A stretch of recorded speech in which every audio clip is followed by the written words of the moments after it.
Hello everyone, welcome. I'm Dr. Sushma, Assistant Professor in History. Now today topic is the Battle of Plassey. आज हम प्लासी की लड़ाई के कारण तथा उसके सामाजिक, आर्थिक तथा राजनीतिक प्रभावों का वर्णन करेंगे। भारत में ब्रिटिश आगमन 1600 ईस्वी से माना जाता है। उस काल में डच, पुर्तगाल, ईस्ट इंडिया कंपनी, फ्रांसीसी आदि ऐसी कई कंपनियां थी जो सिर्फ अपनी आर्थिक लाभ के लिए भारत पर अपना प्रभुत्व स्थापित करना चाहती थी। परंतु इन सब कंपनियों में से देखा जाए तो सिर्फ ईस्ट इंडिया कंपनी को सफलता प्राप्त हुई। 1947 तक भारत में ब्रिटिश राज कायम रहा। यदि हम 1600 से लेकर 1947 के काल को अलग अलग भागों में बांटना हो तो हम इसको 3 भागों में बांटते हैं। 1600 से लेकर 1757, जिसमें कि केवल उन्होंने व्यापार किया। 1757 से 1857, इसमें 1757 टू 1857, इसमें उन्होंने इम्पीरियलिज्म किया। 1857 टू 1947 मॉडर्नाइजेशंस। देन उन्होंने जो अपना यहाँ पर नीतियाँ लागू की, अपने कानून बनाए, अपना इंग्लैंड की डेवलपमेंट के लिए ड्रेन ऑफ वेल्थ किया। इन सब इस फेज में हम कर सकते हैं। लेकिन यहाँ पे हम से पहले 1600 से 1947 जब वो भारत में आए तो उन्हें भारत की जो राजनीतिक दशा और आर्थिक दशा जो थी वो सबसे उन्हें अच्छी लगी, क्योंकि जो आर्थिक दशा थी भारत की वो इतनी अच्छी थी कि उस समय भारत को सोने की चिड़िया कहा जाता था। मंदिरों में सोना, हर जगह पर अगर हम देखें तो भारत में एग्रीकल्चर प्रोडक्शंस बहुत ज़्यादा था और यहाँ पर सब तरफ से अर्थव्यवस्था अगर हम देखें तो बहुत ही ज़्यादा अच्छी थी। खनिज पदार्थ बहुत अच्छे थे। और दूसरी तरफ अगर हम राजनीतिक दशा का देखते हैं तो वो उस समय सबसे बुरी थी। राजाओं में आपसी फूट थी, एक दूसरे को वो अपना राज्य को छीनने के लिए आपस में ही लड़ते रहते थे। और सामाजिक बुराइयां, छुआछात, बाल विवाह, कन्यावाद, अंधविश्वास ऐसी अपनी चरम सीमा पर थी। इसी का जो अवस्था का अंग्रेजों ने फ़ायदा उठाया और उन्हें लगा कि हमें आर्थिकता के साथ साथ भारत की राजनीति में भी दखल देने का हमें कोशिश करनी चाहिए। और ये उनकी सबसे पहली जो थी वो थी 1757 प्लासी की लड़ाई से उनका साम्राज्यवाद शुरू होता है। उस समय 1757 अगर हम देखते हैं तो सबसे पहले जो भारत में उन्होंने अपना राज्य स्थापित किया वो 1757 ईस्वी में प्लासी की लड़ाई के साथ उनका भारत की राजनीति में आगमन होता है। तो उस समय सबसे पहले अलीवर्दी का की हत्या के बाद उसका जो बेटा था सिराजुद्दौला गद्दी पर बैठा। अगर हम प्लासी की लड़ाई के कारणों को देखते हैं तो ऐसे बहुत से कारण हैं जो कि बहुत इम्पॉर्टेंट है। तो इसमें से सबसे पहले आता है जो सिराजुद्दौला गद्दी पर बैठा तो उस समय अंग्रेज़ों को अपना उपाधियाँ दी जाती थी जो उस समय के नवाब होते थे। अंग्रेज उनको उपाधियाँ देना, इनाम के रूप में कुछ ना कुछ उपहार देना, जिससे कि वो लालच में आकर उनको अपने राज्य में अहम भूमिका देते थे।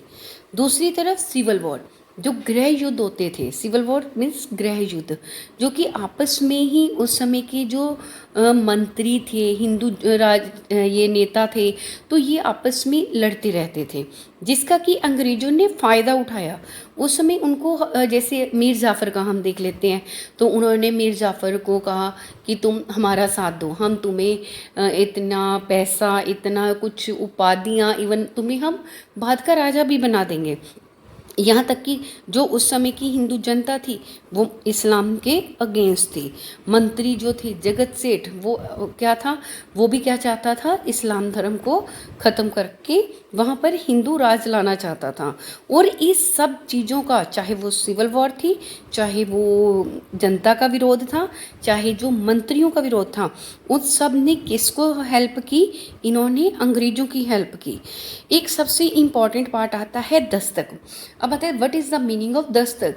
दस्तक का मतलब था एक ये एग्रीमेंट लेटर होता था जिसको कि उस समय के नवाबों ने, चाहे जैसे सिराजुद्दौला था या अली वर्दी खां था, उन्होंने ये अंग्रेज़ों को दिया दस्तक। वो एक एग्रीमेंट लेटर थी भी, तुम लोग इसको लेकर बिना चुंगी कर दिए हुए व्यापार कर सकते हो। अब अंग्रेज़ों ने क्या किया, उस दस्तक का दुरुपयोग करना शुरू कर दिया। जैसे उन्होंने अपना दस्तक आगे जो हिंदू व्यापारी थे उनको बेचना शुरू किया। अब जब ये बात सिराजुद्दौला को पता चली तो उसको ये बात अच्छी नहीं लग रही थी। उसने इसको रोकने की कोशिश की, जो बात अब अंग्रेज़ों को अच्छी नहीं लग रही थी कि ये हमें काम करने से ऐसे क्यों रोक रहा है। एक आती काल कोठरी की घटना। काल कोठरी की घटना में आता है भी, जब उन्होंने अपने लिए काम करना, अंग्रेज़ों ने अपने फेवर में काम करना शुरू किया, तो उस समय क्या था, सिराजुद्दौला ने उनका विरोध किया, लेकिन अंग्रेज़ों ने भी उस बात को नहीं मान रहे थे। तो कहा जाता है, जबकि इस घटना का कहते इतिहास में कोई ज़्यादा इतना ब्यौरा नहीं मिलता, कहते एक छोटा सा कमरा था, सिराजुद्दौला ने क्या किया, अंग्रेज़ों के बच्चे, उनकी जैसे और लेडीज़ थी उनके घरों में, उनको एक छोटे से कमरे में बंद कर दिया। और जब उनको 1-2 दिन बाद ओपन किया गया तो काफ़ी लोग मरे हुए थे, जिसे कि काल कोठरी की घटना कहा जाता है। लेकिन इसमें जो रूम की मेजरमेंट दी हुई है, जितनी लोगों का वर्णन किया गया है, वो बात इसमें नहीं मिलती। तो इसीलिए काल कोठरी की घटना को भी प्लासी की लड़ाई का कारण माना जाता है। दुर्ग बनाना, किलाबंदी करना, जैसे उन्होंने दुर्ग बनाने, अपने अंग्रेज़ों ने धीरे धीरे अपनी सिक्योरिटी के लिए अपने जिस एरिया में थे उसमें क्या है, उन्होंने दुर्ग बनाए, किलेबंदी शुरू की, अपने लिए एक सुरक्षा चक्कर बनाना शुरू कर दिया।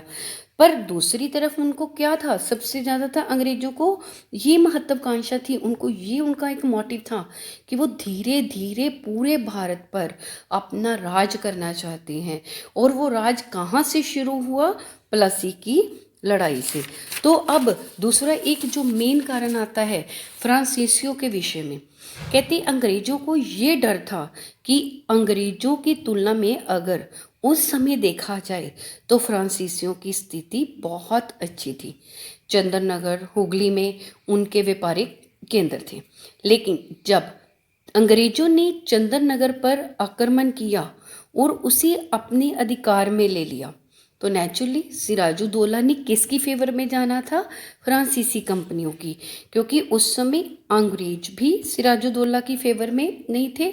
और दूसरी तरफ अब वो किसकी सहायता करना चाहता था, फ्रांसीसियों को। और अंग्रेज़ों को भी यही डर था कि कहीं नवाब की सहायता से जो फ्रांसीसी सेनाएं हैं वो बंगाल पर अंग्रेज़ों पर आक्रमण न कर दें। और अब इस डर को दूर करने के लिए अंग्रेज़ों के पास सिर्फ एक ही रास्ता था, वो था सिराजुद्दौला को मारना।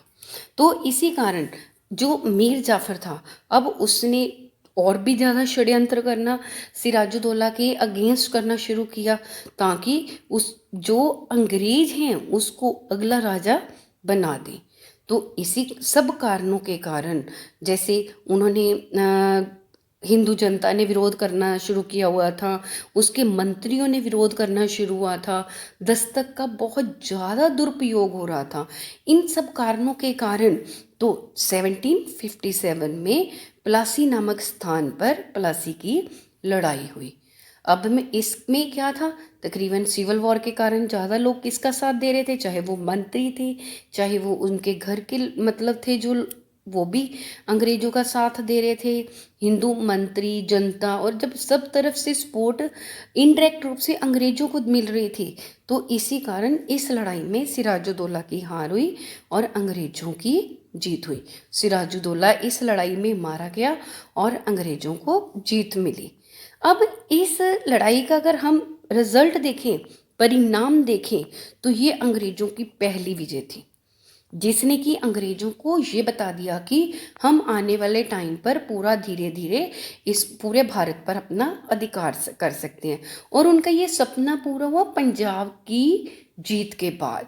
हम इसीलिए हम 100 years इन 1757 टू 1848 तक जो चला, ये साम्राज्यवादी काल था। अंग्रेजों ने इस काल में 1757 टू 1848 तक पूरे भारत पर अपना राज कायम किया। स्टार्टिंग की उन्होंने प्लासी से, और जो अंत में सबसे अंत में उन्होंने अपना अंग बनाया किसी को अपने राज्य का अंग्रेजों ने, तो वो पंजाब था। इसीलिए अब उन्हें क्या लग रहा था, आर्थिक हानि जो थी और भी जो थी उनको हुई, लेकिन अब उन्होंने क्या किया, ड्रेन ऑफ वेल्थ का शुरू किया। अब उन्होंने वहाँ से कच्चा माल सस्ता लेना शुरू किया, बने हुए माल को ज़्यादा उन्होंने जो था कम रेट पर लेकर इंग्लैंड को भेजना शुरू कर दिया। जो दस्तक ऑलरेडी सिराजुद्दौला ख़त्म करना चाहता था, लेकिन मीर जाफ़र के गद्दी पर बैठते ही उसने क्या किया, इस दस्तक को दोबारा से लगा दिया। अब अंग्रेज़ों को क्या लगा, उनका जो सबसे बड़ा मोटिव था क्या, भारत पर अपना राजनीतिक दखल देना, वो अब उनका शुरू हो चुका था, क्योंकि उन्होंने सबसे पहले बंगाल पर अधिकार किया प्लासी की लड़ाई के बाद। लेकिन अब उन्हें क्या लग रहा था कि वो धीरे धीरे भारतीय राजनीतिक और आर्थिक दोनों पक्ष से क्या हो सकते हैं, यहाँ पर ज़्यादा अपनी जो सिचुएशन है वो स्ट्रॉन्ग कर सकते हैं। तो इसीलिए अपनी स्थिति को स्ट्रॉन्ग करने के लिए सबसे पहले अंग्रेजों ने इस प्लासी की लड़ाई को अपना आधार बनाया और धीरे धीरे पूरे भारत पर अपना अधिकार किया। तो इसी कारण हम इतिहास में देखते हैं तो प्लासी की जो लड़ाई थी वो बहुत ही महत्वपूर्ण लड़ाई थी, और इसने अंग्रेजों को भारत पर अपना जो था साम्राज्य स्थापित करने में सहायता की। इसी के साथ हम इस प्लासी की लड़ाई के कारण और जो परिणाम है उसके आपको, मुझे लगता है आप सब स्टूडेंट्स के लिए बहुत हेल्पफुल होंगे। और इसी के साथ मैं आप सबका शुक्रिया करना चाहती हूँ भी। आप इस विषय पर अपना कोई भी लाइक या कमेंट्स जो भी है वो आप ज़रूर कीजिए। धन्यवाद। Thank you so much.